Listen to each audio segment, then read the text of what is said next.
हरिओम मित्रों, हिंदी व गणेश अकेडमी में आप सभी का स्वागत है। मैं गणेश यादव आप सभी के लिए यूजीसी नेट जीआरएफ के लिए अंतर्गत आने वाले इकाई 10 के अंतर्गत आत्मकथा, जीवनी तथा अन्य गतिविधियाँ आते हैं।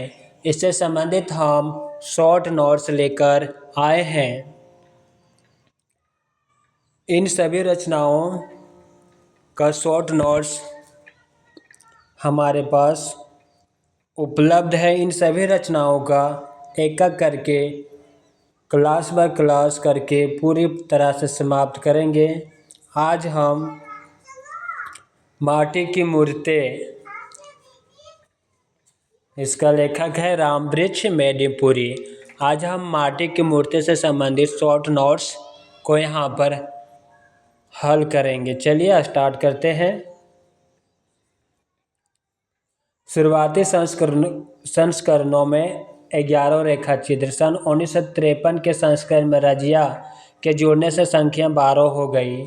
भूमिका: माटी की मूर्ति में संकलित सभी रेखा चित्र रामवृक्ष मेदिनीपुरी ने हजारीबाग सेंट्रल जेल में रहते हुए लिखे। इन रेखा चित्रों में रामवृक्ष मेदिनीपुरी ने अपने जीवन में उन चुनिंदा लोगों के बारे में लिखा जो उनके अत्यंत प्रिय थे। लगभग हर व्यक्ति के बारे में बताते हुए अपने बचपन में चले जाते हैं।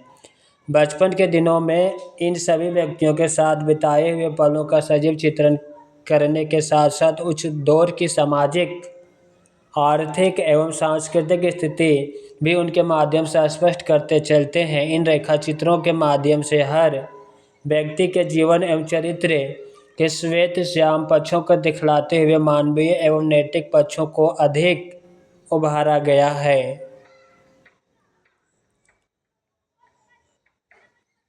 रेखाचित्र में लेखक ने बचपन की स्मृतियों को महत्व दिया और जवानी एवं आगे के जीवन के साथ उनकी तुलना की है। पात्र, अब यहाँ पे पात्र को देखते हैं। पात्र रजिया, लेखक की बचपन के दोस्त हैं रजिया। बचपन में अपनी माँ की चूड़ी बेचने में सहायता करती थी। युवा होने पर स्वयं चूड़ी बेचने लगे। धार्मिक भेदभाव के आधार पर लोगों द्वारा उसे चूड़ियाँ नहीं खरीदने पर दुखी होती है। पति का नाम हसन है।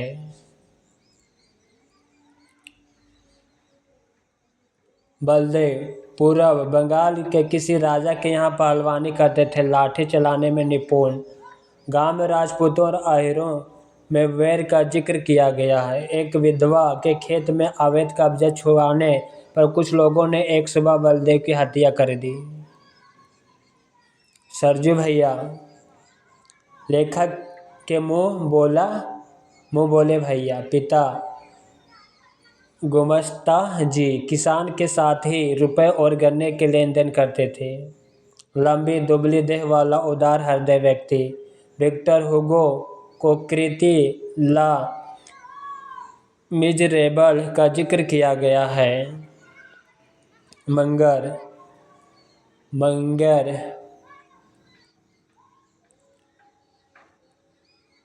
व्यवसाय में हलवाहा, इट्ठे कट्ठे, शरीर का स्वाभिमानी, संग्रह का विरोधी, एक विकलांग, विवाहित बेटी होगा यहाँ पे, बेटी का पिता, एक पुत्र की मृत्यु हो चुकी है। पत्नी का नाम भकोलिया है। वृद्ध होने पर एक आँख खराब हो गई और अर्धंग मर गया। रूपा की आजी, घर में हुई एक के बाद एक आकस्मिक मौत के कारण लोग डायन समझने लगे। भीड़ द्वारा डायन होने के शक के पीछे किए जाने पर कुएं में कूद कर जान दे दी। अगला पात्र है देव, लेखक के बचपन का मित्र, बड़े से बड़े दर्द में भी ना रोने की आदत वाला। अमृत के पेड़ से गिरने से हाथ टूट जाता है। गाँव में खराब चाल चलन के लिए बदनाम था। लेखक की सलाह से खादी पहनने लगा और बाद में क्रांतिकारी हो गया। पुलिस इंस्पेक्टर ने एक बार बहुत मारा, जिसके बाद भी रोया नहीं, परंतु रात में सोते वक्त कहराने की आदत लग गई। बाल गोविंद भगत, कबीर का अनुयायी, गाने में कुशल, खंजरी बजाकर कबीर के पद गाता था। पुत्र की मृत्यु होने पर वे गीत गाए, आत्मा परमात्मा के पास बलि गई, यह कहकर उत्सव मनाने को कहा। अगला पात्र है भोजी। यह सभी इन रचनाओं के पात्र हैं। रिश्ते में लेखक की भाभी थी, स्वभाव से झगड़ालू, परंतु झगड़ा ऐसा कि आपस में लड़े तो कोई बात नहीं, पर बाहर का कोई व्यक्ति लेखक को जरा भी कुछ कहे तो उस पर हो बरस पड़ती। झगड़े और लड़ाई के बाद भी सुख दुख में साथ देना भोजे के स्वभाव की खास बात थी। परमेश्वर, लेखक के संरक्षण का व्यक्ति, नशे का लत्ती किंतु स्वभाव से जीवंत और रसिक इंसान। तीज त्यौहार में गांव में रौनक ला देने वाला, होली पर ढपली लेकर पूरे गांव में गाता बजाता, दशहरे पर ओझा का खेल करवाता और दिवाली में होलिका दहन का प्रबंध करता। बेजू मामा, जेल में रहने का आदी, छोटी छोटी चोरियों के कारण 30 वर्षों से पटना जेल में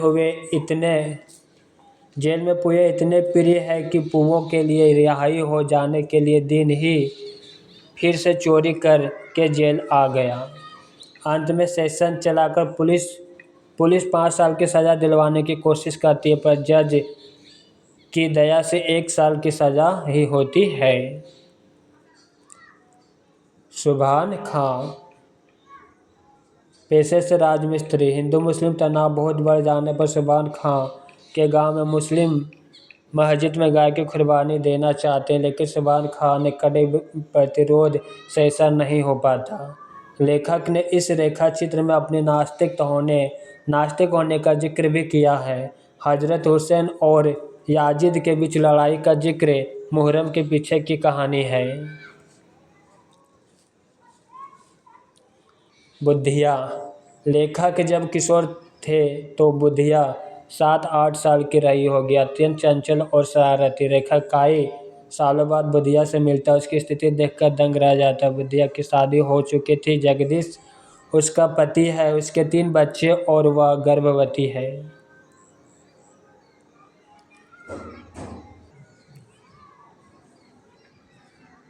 अगला रचना है ठाकुरी बाबा। इनके लेखक हैं महादेवी वर्मा।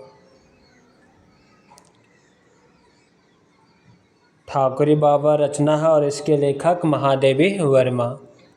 चलिए इनके बारे में देखते हैं क्या है। ठाकुरी बाबा महादेवी वर्मा द्वारा रचित स्मृति की रेखाएं 1943 ईस्वी में संकलित है। अपने रेखा चित्रों में महादेवी वर्मा ने अपने संपर्क में आने वाले शोषित व्यक्ति, दीनहीन नारियों, साहित्यकारों, जीव जंतुओं आदि का संवेदनात्मक चित्रण किया है। उनके रेखा चित्रों में अनुभूति की अभिव्यक्ति में चित्र का विधान और सूक्ति का प्रवाह एक साथ संश्लिष्ट रूप में देखने को मिलता है। ठाकुरी बाबा इसी नज़रिए से लिखा गया संवेदनात्मक रेखा चित्र है। मुख्य पात्र महादेवी भक्तिन, ठाकुरी बाबा बेला, ठाकुरी बाबा की बेटी, वृद्ध ठाकुराइन, काछी विधुर है, साहुआइन ब्राह्मणी दंपति। अगला रचना है मुर्दहिया। इसके लेखक है तुलसीराम। चलिए अब हम मुर्दहिया रचना के बारे में पढ़ते हैं। डॉक्टर तुलसीराम की आत्मकथा 2 खंडों में विभक्त है। प्रथम खंड का नाम मुर्दहिया, जिसका 2010 ईस्वी में प्रकाशन हुआ। द्वितीय खंड का नाम मणिकर्णिका 2014 ईस्वी में। मुर्दहिया में डॉक्टर तुलसीराम ने अपने जीवन की कथा को पाठक के सामने वैसे ही रख दिया जैसे कि उन्होंने जिया और महसूस किया। मुर्दहिया आजमगढ़ में स्थित लेखक के गांव के शमशान घाट का नाम है। यह दलित जीवन की कर्मस्थली है। मुर्दहिया की भूमिका में डॉक्टर तुलसीराम यह स्पष्ट करते हैं कि मेरे भीतर से मुर्दहिया को खोद खोद कर निकालने का काम तद्भव के संपादक अखिलेश ने किया है। अखिलेश जी ने किया है।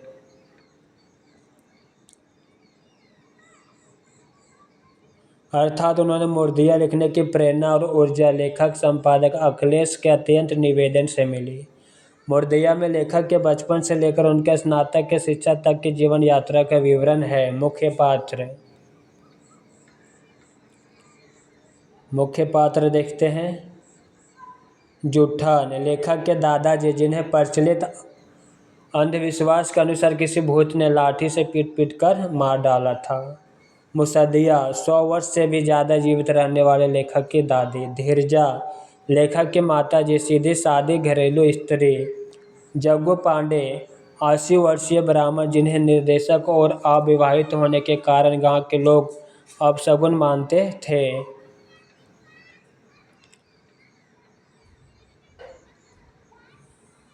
नग्गर, लेखक के पिता के तीसरे भाई, स्वभाव से क्रूर शिवनारायण पंथी धर्मगुरु भी थे।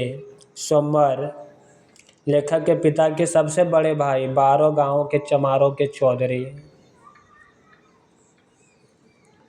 मुंडर, लेखक के पिता के दूसरे नंबर के भाई, शिवनारायण पंथी धर्मगुरु भी थे। कलकत्ते की एक जूट मिल में मजदूर। मुन्नर, लेखक के पिता के चौथे नंबर के भाई, अन्य सभी भाइयों की अपेक्षा सहज और समन्वयवादी व्यक्ति, पूरे संयुक्त परिवार के मुखिया। अंबिका पांडे, साहित्य बताने वाले और पत्रा देखने वाले पंडित। लेखक मुंशी राम सूरत के प्राथमिक विद्यालय के शिक्षक, जाति और पाते का भेद करने वाला। परशुराम सिंह हेडमास्टर हैं। सुभागिया, जिसके नवविवाहित मजदूर पति का कलकत्ते से भेजा गया खत लेखक पढ़ता है। यह एक युवा, सुंदर और विवाहित दलित लड़की है। सखता सिंह, प्राथमिक विद्यालय में लेखक का सबसे करीबी मित्र है। कुंदन, लेखक ने नग्गर चाचा का बेटा, जिसे चुड़ैल के सपने आते थे।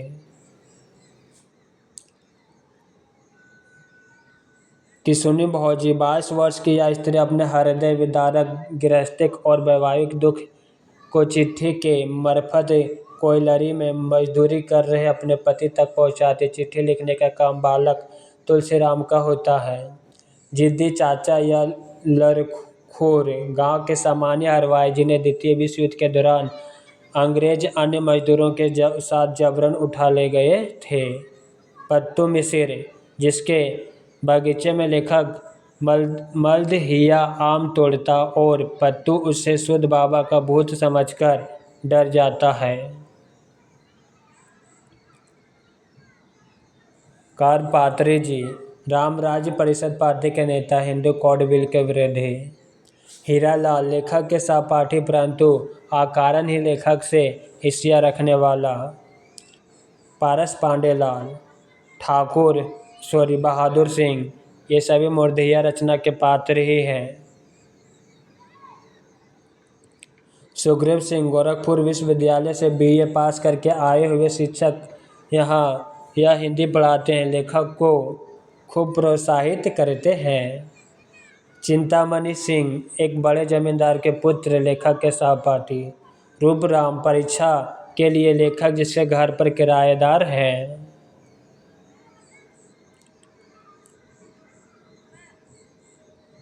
तपसीराम, लेखक श्री में हुए भेंट के बाद लेखक वन जाते हैं। वहीं LLB के छात्र हैं जो जखक को लगा प्रेरणा और हिमाना देते हैं कि आगे की पढ़ाई यहीं से BHU करनी है। रामधन, आजमगढ़ के प्रसिद्ध दलित नेता। देवराज सिंह, ऊपर से लेखक के मित्र बनते परंतु छल और विद्वेष से लेखक को छात्रवृत्ति में साढ़े 81 रुपये जबरन छीन लेते हैं। विजयी पांडे, लेखक की जाति के 128 लोगों के खिलाफ झूठ मुकदमा दायर करने वाला शख्स है। कौन? विजय पांडे। अरुण कुमार सिंह, आजमगढ़ के कम्युनिस्ट नेता और विधानसभा सदस्य, तत्र बहादुर सिंह के नाती और लेखक के घनिष्ठ मित्र जो आजीवन रहे। प्रमुख उदाहरण। भूमिका, मोरदैया से संबंधित भूमिका। मोरदैया हमारे गांव धर्मपुर आजमगढ़ की बहुउद्देशीय कर्मस्थली थी। चरवाही से लेकर हरवाही तक के सारे रास्ते वहीं से गुजरते थे। हमारे गांव की जियो पॉलिटिक्स यानी भू राजनीति में दिल्ली के लिए मुर्दिया एक सामरिक केंद्र जैसी थी। बचपन में दुखित होने का मतलब होता है आंखों से आंसू जाना। ऐसे अवसर पर मेरी दादी आंख धो लेने को कहती, किंतु आज का अनुभव बताता है कि चंद पानी के छींटे से की निशानी नहीं मिट पाती। बढ़ते हुए शहरीकरण ने हर एक के जीवन को प्रभावित किया, भूत भी इससे अछूते नहीं है।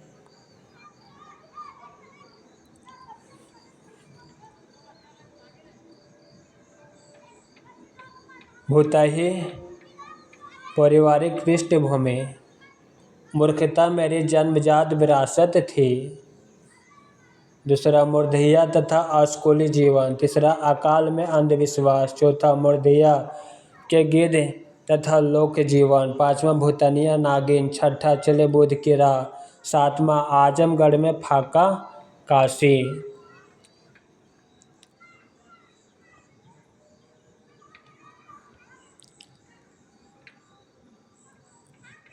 चलिए अब हम अगली रचना, जिसका नाम है प्रेमचंद घर में, या शिवरानी देवी का जीवनी है। शिवरानी देवी प्रेमचंद का धर्मपत्नी थी। वह अपने पति का जीवनी लिखता है। प्रेमचंद घर में है, घर में, इस नाम से शिवरानी देवी एक जीवनी लिखता है। चलिए देखते हैं। प्रेमचंद घर में प्रेमचंद की जीवनी है। उनकी पत्नी शिवरानी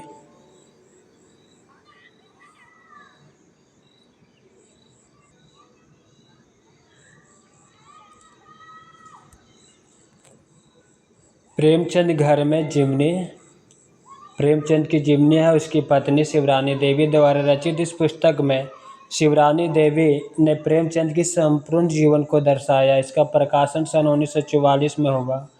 प्रेमचंद के पिता का नाम अजब राय और माता का नाम आनंदी देवी था। प्रेमचंद को इनके पिताजी ने मुंशी धनपत राय तथा चाचा जी ने मुंशी नवाब राय नाम दिया। इन्होंने मर्यादा, हंस तथा जागरण पत्रिकाओं का संपादन भी किया। प्रायः इनका पहला उपन्यास प्रेमा को माना जाता है, किंतु इस पुस्तक के अनुसार इनका पहला उपन्यास कृष्णा को माना गया है, जो 1905 में प्रयाग में छपा, जबकि प्रेमा को दूसरा माना गया है। इनके दो बेटे श्रीपत राय धोन्नो तथा अमृत राय बन्नो थे। प्रेमचंद 1935 में प्रगतिशील लेखक संघ के सभापति बने और ये महात्मा गांधी के विचारों से प्रभावित थे। सेवा इनका मूल धर्म था। शिवरानी देवी ने प्रेमचंद के संपूर्ण जीवन को इस पुस्तक में 88 भागों में दिखाया है। पुस्तक की श्रद्धांजलि बनारसी दास चतुर्वेदी तथा अमुख शिवरानी देवी ने लिखा है। अगली रचना है आवारा मसीहा। आवारा मसीहा या विष्णु प्रभाकर जी की रचना है। चलिए देखते हैं। आवारा मसीहा 1974 ईस्वी बांग्ला उपन्यासकार शरद चंद्र की जीवनी है। विष्णु प्रभाकर जी द्वारा रचित यह जीवनी 3 भागों में विभाजित है। पहला, दिशाहारा, शरद चंद्र की बचपन की घटनाएं। दूसरा, दिशा की खोज, साहित्यिक जीवन और जीविका की खोज है। तीसरा है दिशांत, जिसमें सामाजिक कार्य व साहित्यिक विधाओं में उनकी रचनाशीलता को बताया गया है। दिशाहारा में 18 शीर्षक है। शरद चंद्र के पिता का नाम मोतीलाल चट्टोपाध्याय एवं माता का नाम भुवन मोहिनी था। उनके जन्म 15 सितंबर 1876 ईस्वी को बांग्ला के हुगली जिले के एक छोटे से गांव में देवनंदपुर में हुआ था। मुख्य पात्र है केदारनाथ नाना जी हैं, मोतीलाल पिताजी हैं, भुवन मोहिनी माता जी हैं, अघोरनाथ छोटे नाना जी, सुरेंद्रनाथ मामा, मनिंद्र छोटे नाना का बेटा, शरद चंद्र का सहपाठी, ठाकुर दास बड़े मामा, अक्षय पंडित पहले गुरु, राजू दोस्त है, काशीनाथ दोस्त, साधेरो दोस्त, नीला एबे दोस्त है। राजेंद्र नाथ मित्र आयु में बड़ा, सदानंद मित्र साथ में मछली फल चोरी करता था। शांति पहली पत्नी, मोक्षदा और फिर हिरण्यमयी देवी दूसरी पत्नी, राजबाला, विराजबहू, नयनतारा, शशितारा, ये सभी इन रचना का पात्र हैं। विशेष कथा की शुरुआत भागलपुर ननिहाल से होती है। उनके नाना लोग गांगुली परिवार के थे।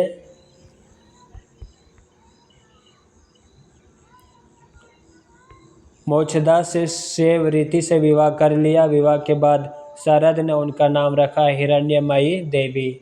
शरद चंद्र ने मूल्य पर निबंध लिखने की योजना की, जिनके विषय निम्नलिखित है। पहला, नारी का मूल्य, समाज का मूल्य, धर्म का मूल्य, अधर्म का मूल्य।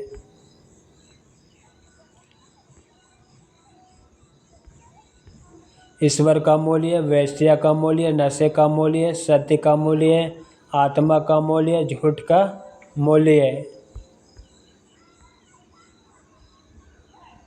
पुरुष का मूल्य, संख्या का मूल्य, साहित्य का मूल्य, वेदांत का मूल्य।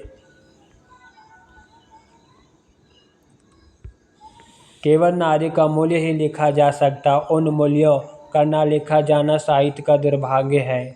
प्रमुख उदाहरण भूमिका से हिंदी ग्रंथ रत्नाकर, बम्बई के स्वामी श्री नथुराम प्रेमी ने सरल साहित्य का प्रमाणिक अनुवाद हिंदी में प्रकाशित किया। इसका मुख्य कारण था शरद चंद्र के प्रति मेरी अनुरक्ति। उनके साहित्य को पढ़कर उनके जीवन के बारे में, विशेषकर श्रीकांत और राजलक्ष्मी के बारे में जानने की उत्कट इच्छा कई बार हुई।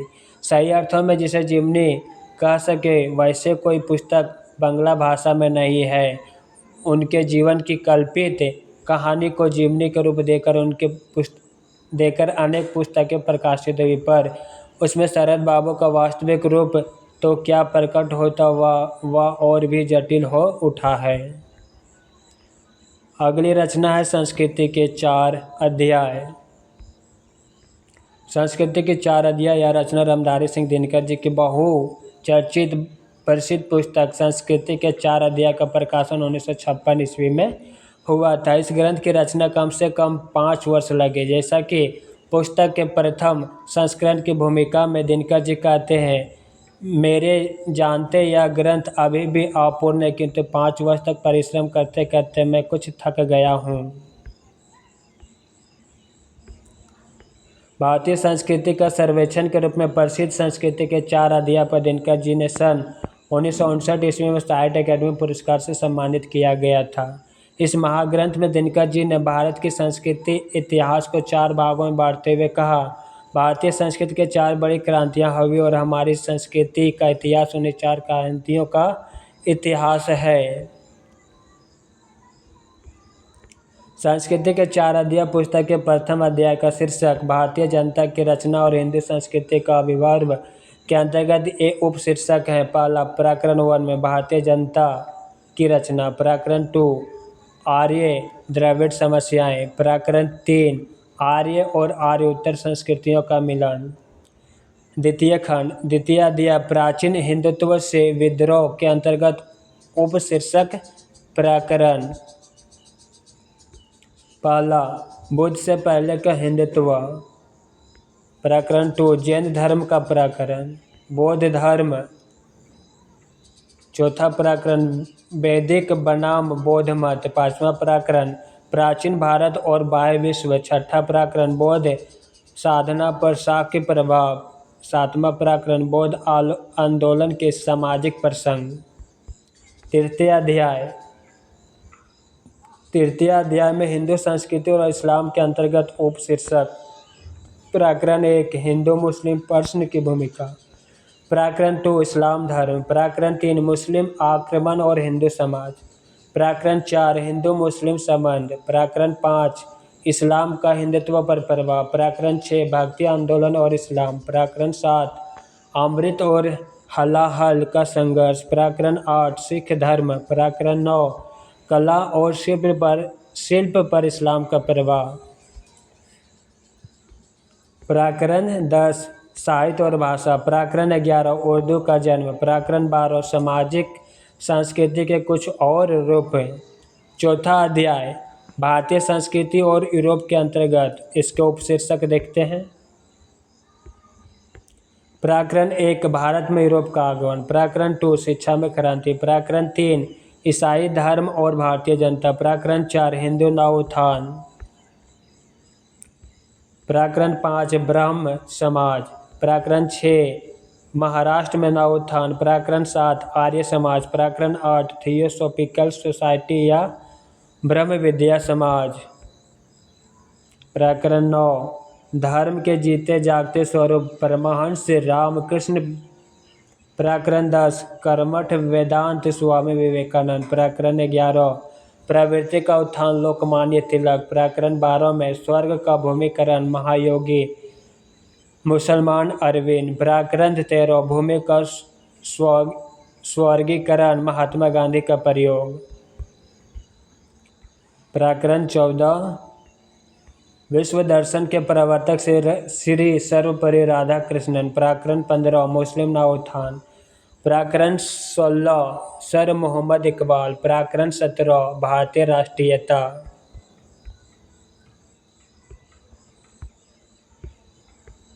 वस्तुतः आर्य द्रविड़ मुस्लिम और अंग्रेजी प्रभाव को दिनकर जी भारतीय संस्कृति के 4 अध्याय मानते हैं। दिनकर की ये मान्यता नेहरू के डिस्कवरी ऑफ इंडिया भारत की खोज पुस्तक से प्रभावित मानी जाती है। संस्कृति के 4 अध्याय की भूमिका। प्रस्तावना भारत के प्रथम प्रधानमंत्री पंडित जवाहरलाल नेहरू ने लिखा है। रामधारी सिंह दिनकर ने इस पुस्तक को देश रत्न डॉक्टर राजेंद्र प्रसाद को समर्पित करते हुए पुस्तक के समर्पण में ये लिखा है। सामासिक संस्कृति को साकार प्रतिमा राष्ट्रपति डॉक्टर राजेंद्र प्रसाद जी के पुनीत कर कमलों में। पुस्तक के समर्पण पृष्ठ पर ही इस पद को भी रखा गया है। आर्य हैं अनार्य हैं, द्रविड़ चीन है, शक होने दल है, पठान मुगल एक शरीर में समाहित हैं। दिनकर जी ने कहा है कि भारतीय संस्कृति के 4 बड़ी क्रांतियाँ हुई और हमारी संस्कृति का इतिहास उन्हीं 4 क्रांतियों का इतिहास है। इस पुस्तक इन्हीं 4 क्रांतियों का इतिहास है। ये क्रांतियाँ इस प्रकार हैं। पहली क्रांति तब हुई जब आर्य भारतवर्ष आए अथवा जब भारतवर्ष में उनका आर्य उत्तर जातियों से संपर्क हुआ। दूसरा क्रांति तब हुई जब महावीर और गौतम बुद्ध ने इसे स्थापित या संस्कृति के विरुद्ध विद्रोह किया तथा उपनिषदों के चिंतन धारा में खींचकर वे अपनी मनोवांछित दिशा की ओर ले गए। तीसरी क्रांति तब हुई जब इस्लाम विजेताओं ने धर्म के रूप में उभरा पहुंचा और इस देश में हिंदुत्व के साथ उसका संपर्क हुआ। चौथा क्रांति के बारे में दिनकर जी कहते हैं, चौथी क्रांति हमारे समय में भी जब भारत में यूरोप का आगमन हुआ तथा उसके संपर्क में आकर पुस्तक लेखन के बारे में दिनकर का कहना है। पुस्तक में हिंदुत्व एवं इस्लाम दोनों ने नव जीवन का अनुभव किया। दिनकर जी शुरू में इस पुस्तक का नाम संस्कृति के 4 अध्याय के बदले संस्कृति के 4 सोपान रखना चाहते थे। दिनकर जी की इस पुस्तक की रचना जनसाधारण के लिए इसके बारे में पुस्तक के प्रथम संस्करण की भूमिका में कहते हैं, इसे मैंने विद्वानों और विशेषज्ञों को पढ़ने के लिए नहीं लिखा। असल में यह उन काम की चीज़ है जो खोजपूर्ण ग्रंथों का सामना नहीं करना चाहते, जो भारतीय संस्कृति को समझना तो चाहते किंतु जिनके पास सैकड़ों ग्रंथों के व्यू में जाने का अवकाश नहीं तथा जो अनुसंधान और खोज की नीरस भाषा से भी घबराते हैं। संक्षेप में इस पुस्तक इसके मुख्य पाठ जनसाधारण होंगे, ऐसी मेरी कामना है।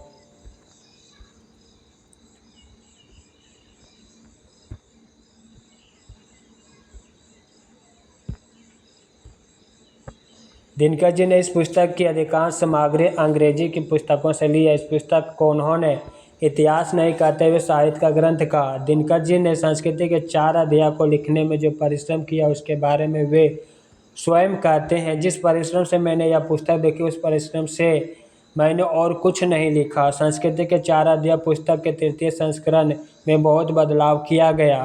है। पहले संस्करण में आर्य द्रविड़ समस्या के वृत्तांत संक्षिप्त में, तीसरे संस्करण में यह वृत्तांत विस्तृत रूप में दिया गया। आर्य और आर्य उत्तर संस्कृतियों के मिलन भी फिर से लिखा गया। तीसरे संस्करण में बौद्ध दर्शन के प्रसंग, बौद्ध साधना पर शाक्य के प्रभाव बिल्कुल नया अध्याय है। पुस्तक के तीसरे खंड में इस्लाम खंड पूरा दोबारा लिखा गया है। इस खंड में दिनकर जी ने 20वीं सदी में भारत के बंटवारे का बीज रोपण, मुगल काल में ही शेख अहमद सर हिंदी के प्रचार को मानते हुए इसका विस्तृत वर्णन किया है।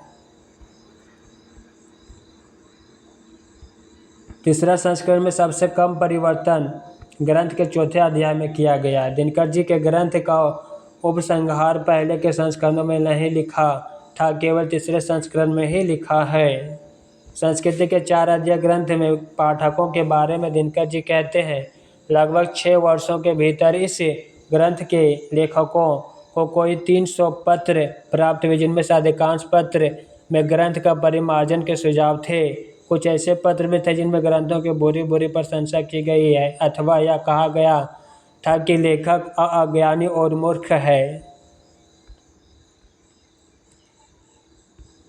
संस्कृति के 4 अध्याय की ऐतिहासिकता के बारे में दिनकर का कहना है कि यह महल पुस्तक साहित्य और दर्शन का इतिहास की हैसियत यहाँ किराएदार की है। ब्राह्मण और बौद्ध के बीच कटु रिश्ते के बारे में कहना है कि उनके बीच सांप और नेवले का संबंध था। ब्राह्मणों का कहावत चला हुआ जो व्यक्ति मरते हुए बौद्ध के मुख से पानी देता है वह नरक में जाता है। दिनकर ने पुस्तक में लिखा कि अंग, बंग, कलिंग, सौराष्ट्र, मगध में जैन और बौद्ध अधिक थे, अतः ब्राह्मणों ने इन प्रांतों में जाने की धार्मिक तौर पर रोक लगा दी थी। दिनकर ने लिखा कि हिंदू मुस्लिम एकता के हमारे देश में 3 बड़े नेता हुए, कबीर, अकबर, महात्मा गांधी।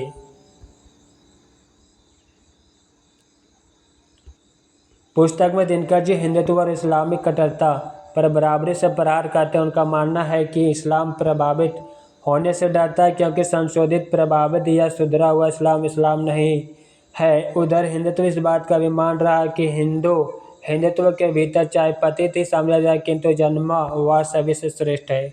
इस्लाम की कट्टरता कि हमारी वही रूप ठीक है जिसे नबी में परिवर्तित किया था, और हिंदुत्व का यह आग्रह है कि धर्म के मामले में हमें किसी से कुछ सीखना नहीं। ये दोनों बातें दीवार बनकर इस्लाम और हिंदुत्व के बीच खड़ी है।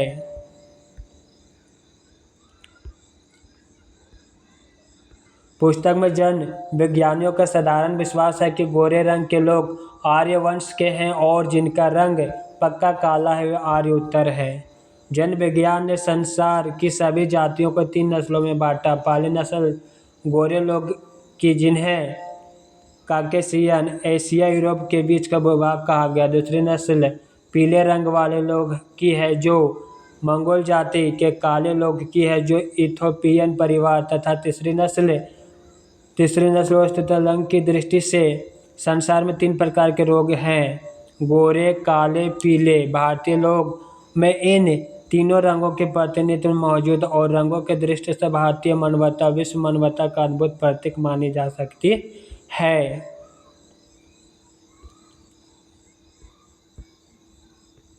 वैदिक संहिताओं के अनुसार आर्य जहाँ रहते हैं उस देश के सप्त सैन्वों कहा जाता। बाद में वही देश ब्रह्म आवर्त और मध्य देश भी कहलाने लगा।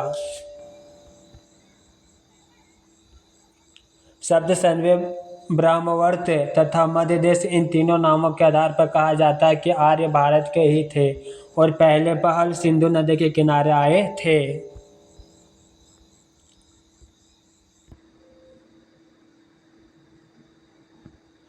दिनकर ने भारत में 10वीं सदी के आरंभ में आने वाले और बम्बई गुजरात में बसने वाले एक जाति पारसी का भी उल्लेख किया है।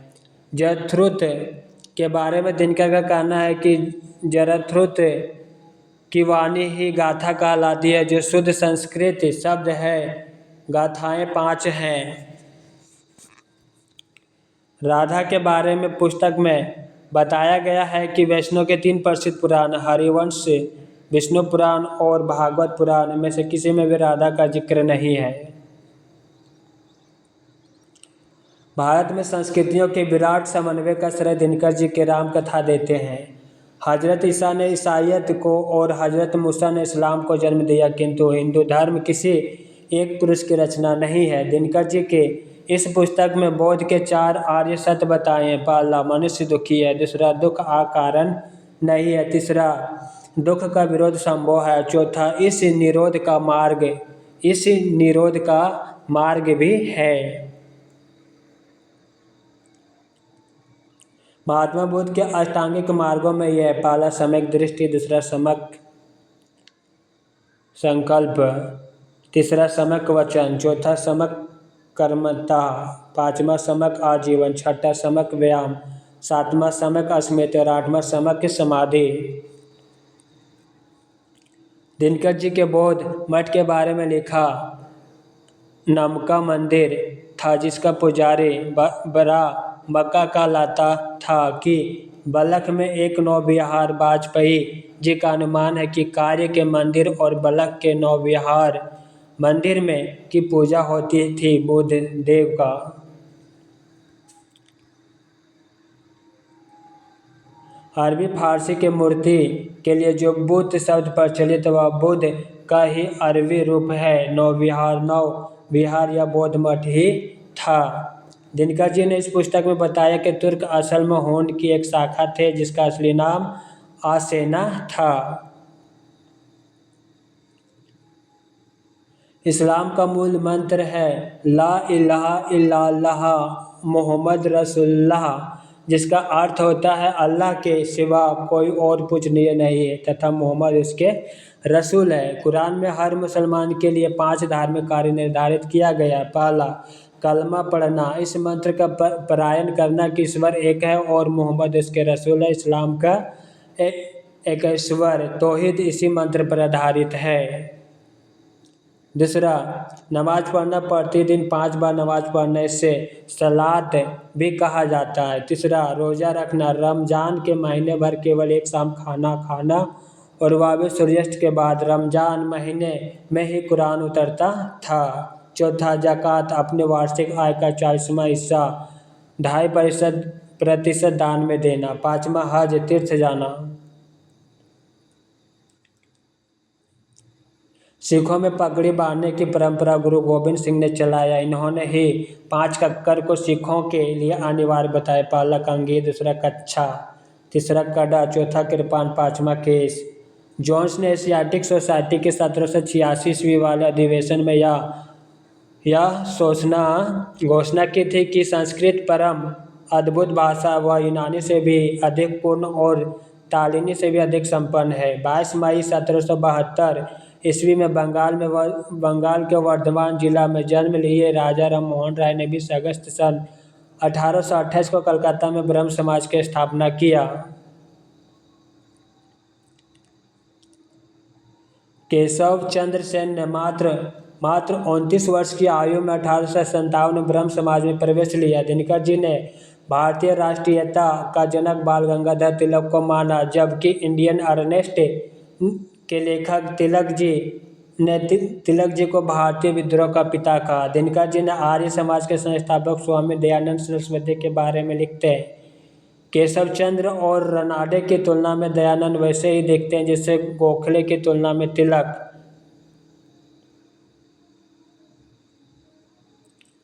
जैसे राजनीति के क्षेत्र में हमारी राष्ट्रीयता सामरिक तेज पहले पहल तिलक में प्रत्यक्ष हुआ, वैसे ही संस्कृति के क्षेत्र में भारत का आत्म अभिमानी स्वामी दयानंद में निखरा। थियोसॉफिकल सोसाइटी ब्रह्म विद्या समाज की स्थापना न्यूयॉर्क में बल्लेवास्की ने अलकाट साहब के सहयोग से 7 सितंबर 1875 ईस्वी को की। बल्लेवास्की प्रेत विद्या में माहिर थी। श्रीमती एनी बेसेंट 16 नवंबर 1893 को भारत आई। कर्नल अलकाट की मृत्यु के बाद थियोसॉफिकल समाज की सभानेत्री एनी बेसेंट ही रही। भारत और हिंदुत्व के एक दूसरे के पर्याय मानने वाली श्रीमती एनी बेसेंट ने एक भाषण में कहा था।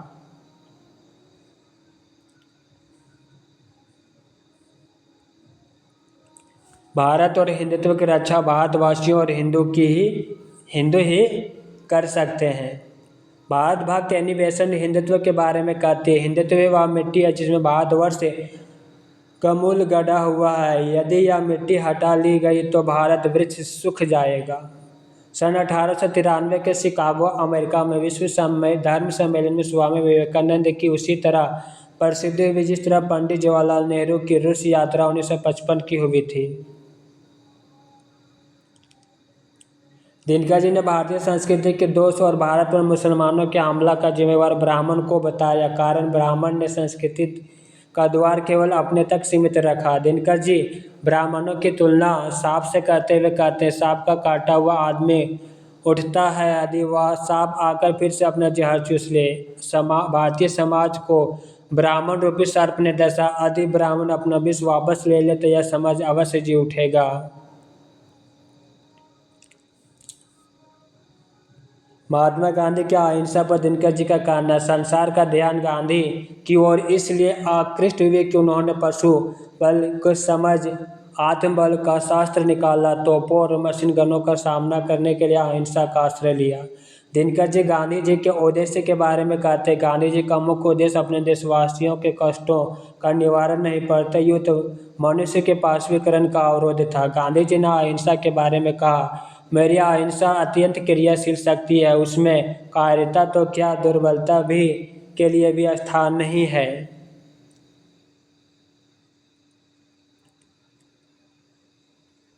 गांधी जी के नाम के साथ सबसे पहले रविंद्रनाथ टैगोर ने महात्मा की उपाधि जोड़ी थी। हिंदुत्व पर इस्लाम के प्रभाव की कहानी डॉक्टर ताराचंद और प्रोफेसर हुमायूं कबीर ने बहुत पढ़ा चढ़ा कर किया, जिसे दिनकर जी सही नहीं मानते हैं। मुख्य कथन, धार्मिकता की अति ने देश के विनाश किया, इस अनुमान से भागा नहीं जा सकता और यह धार्मिकता भी गलत किस्म की धार्मिकता थी। जो वस्तुएं परिश्रम और पुरुषार्थ से प्राप्त होती है उनकी याचना के लिए भी देवी देवताओं से प्रार्थना करने का अभ्यास हिंदुत्वों में बहुत प्राचीन था। वह हिंदू अन्य हिंदुओं से श्रेष्ठ जो अपने धर्म के सिवा इस्लाम पर भी श्रद्धा रखता, और वह मुसलमान भी अन्य मुसलमानों से श्रेष्ठ जो अपने मजहब के सिवा हिंदू धर्म को भी सम्मान करता है। वेदांत हिंदू दर्शन जरूर है लेकिन वह हिंदुत्व नहीं। सच्चा वेदांती नहीं हिंदू होता है, ना मुसलमान, ना बौद्ध या क्रिस्तान ईसाई, वह केवल अच्छा आदमी होता है। हिंदू धर्म किसी एक विश्वास पर आधारित नहीं पड़ते, तो वह अनेक विश्वासों का समुदाय है। महात्मा बुद्ध क्रांति के जो गंगा में आई थी उसे शैवाल उसी के भीतर से उत्पन्न हुआ। शैवाल जल से उत्पन्न होते हैं। कामनी कांचन अनंत काल से बदनाम रहे हैं। अनंत काल से यह समझा जाता रहा है कि जहाँ कामनी कांचन एकत्र हुए मनुष्य की अर्धवज्ञ यात्रा अवरुद्ध हो जाती है और वह सन्ने सन्ने नीचे आने लगता है। इस देश में तो ईसा की शरण में जाने के उपदेश के लोग मृत्यु की शरण में जाने का उपदेश मानते हैं। हिंदू जाति का धर्म है कि वह जब तक जीवित रहे विवेकानंद की याद उसी श्रद्धा से करती जाए, जिससे श्रद्धा से वह व्यास और वाल्मीकि को याद करती है। जब पड़ोसी भूखा मरता तब मंदिर में भोग चढ़ाना पुण्य नहीं पाप है। जब मनुष्य दुर्बल और क्षीण हो तब हवन में घृत जलाना अमानुषिक कर्म है। संसार में अगणित नर नारियों का परमात्मा भस्म मान है। मेरा जीवन प्रेम है उस ईश्वर के विरुद्ध संघर्ष करना जो परलोक में आनंद देने के बहाने इस लोक में मुझे रोटियां से वंचित रखता है, जो विधवाओं के आंसू पोंछने में असमर्थ है, जो माँ बाप से विहीन बच्चे के मुख में रोटी का टुकड़ा नहीं दे सकता। सच्ची अहिंसा भय नहीं प्रेम से जन्म लेती है, निस्सहायता से नहीं सामर्थ्य से उत्पन्न होती है।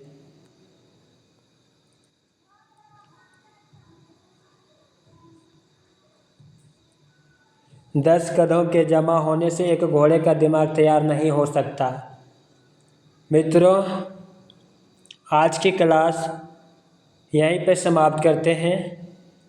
लगभग 5-6 टॉपिक आज की क्लास में हो चुका है। बाकी जो बचा है वह अगला क्लास में पूरी हो जाएगा। वीडियो कैसा लगा कमेंट में अवश्य लिखिएगा। साथ ही अपने मित्रों को शेयर अवश्य कीजिएगा। हरिओम।